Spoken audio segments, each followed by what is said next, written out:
Bonjour, bien-aimés dans le Seigneur. Nous sommes mercredi. Après le direct d'hier soir où nous avons été énormément bénis, nous sommes en train de continuer nos enseignements avec le livre de Job. Et ce matin, nous disons, Sœur Laure, sois bénie. Nous disons, Sœur Laure, sois énormément bénie, que le Seigneur continue à t'élever. Et ce matin, nous sommes en train de continuer nos enseignements sur le livre de Job. Nous lisons le chapitre 4, les versets 12 au verset 21. Une parole est arrivée furtivement jusqu'à moi, et mon oreille en a accueilli le son léger. Au moment où les visions de la nuit agissent la pensée, quand les hommes sont livrés à un profond sommeil, je suis saisi de frayeur et d'épouvante. Et mes os tremblèrent. Un esprit passa près de moi. Tous mes cheveux se hérissèrent. Une figure d'un aspect inconnu était devant mes yeux. Et j'ai entendu une voix qui murmurait doucement. L'homme serait-il juste devant Dieu? Serait-il pur devant celui qui l'a fait? Serait-il pur devant celui qui l'a fait? Si Dieu n'a pas confiance en ses serviteurs, s'il trouve de la folie chez ses anges, comment plus chez ceux qui habitent les maisons d'argile, qui tirent leurs origines de la poussière et qui peuvent être écrasés comme un vermisseau.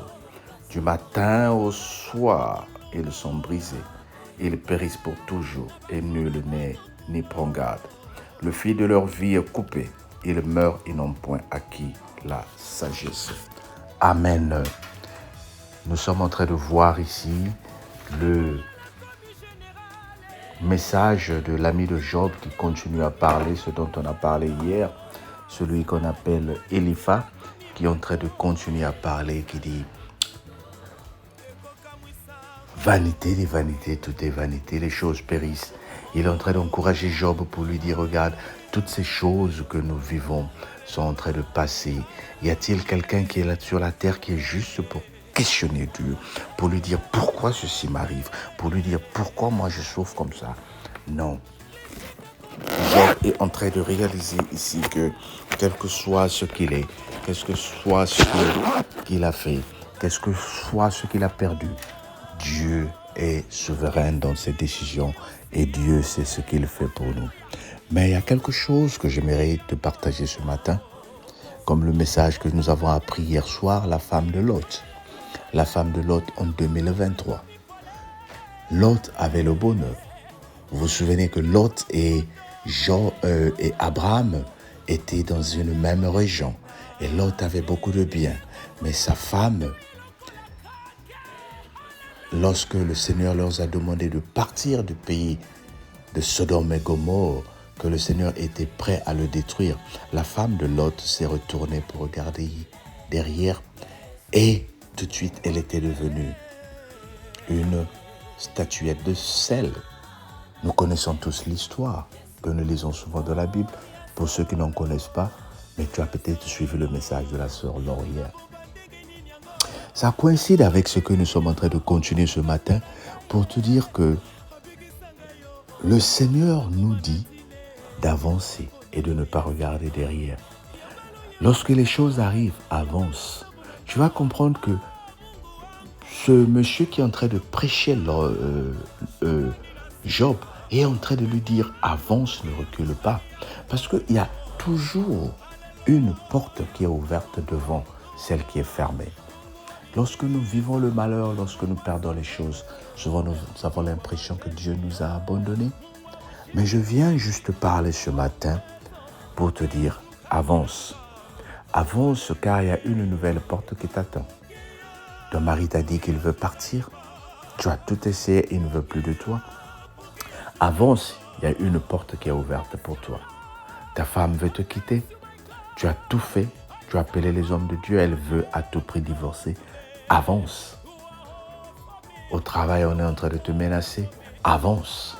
Je ne veux pas dire avance, c'est-à-dire démissionne, fais ça, non. C'est-à-dire mentalement, nous devons avancer.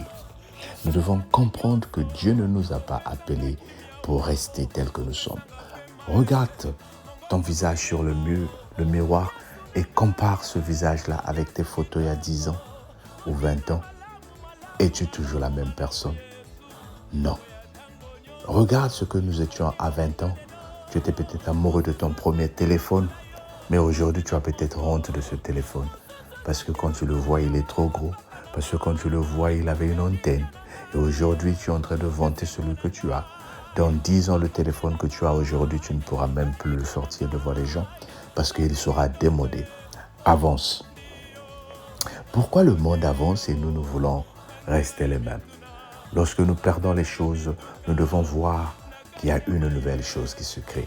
N'est-ce pas l'habit que tu as acheté il y a 5 ans à 100 € que tu valorisais après l'avoir lavé, cet habit a perdu la couleur. Mais est-ce que toi, tu as perdu la couleur? Non. Toi, tu es resté ce que tu es. Je suis resté Alain Lofimpo.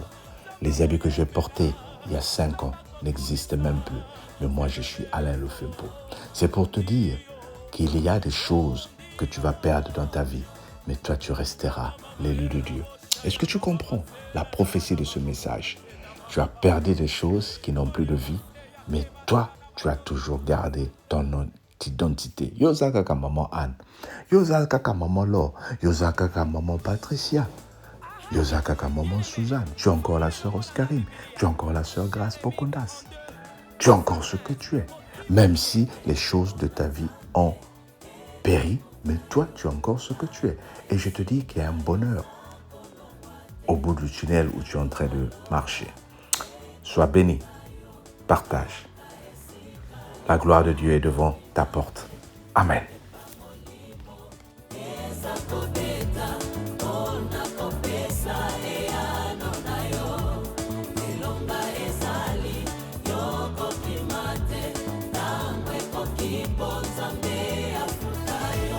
Oui, c'est le temps du Saint-Esprit.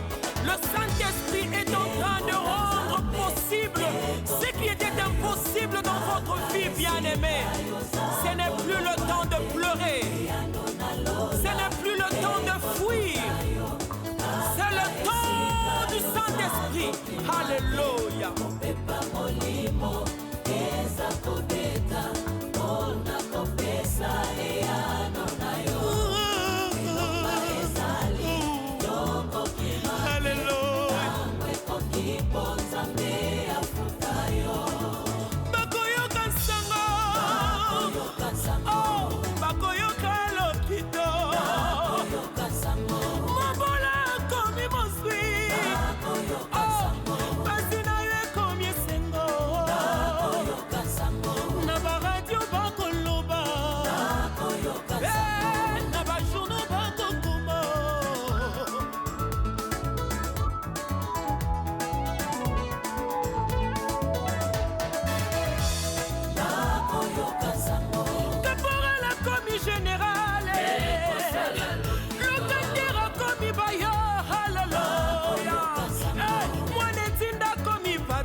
Desert comme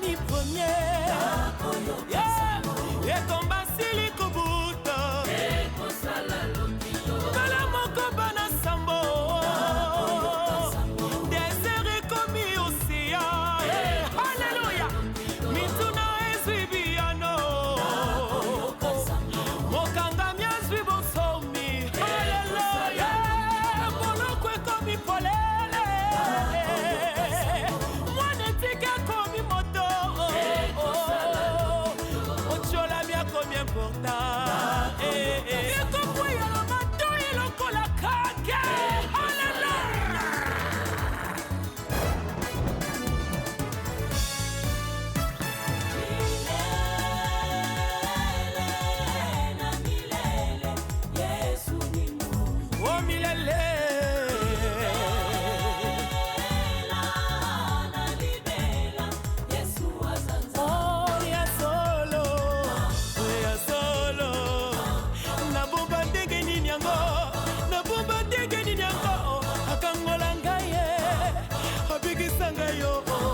sanga pembe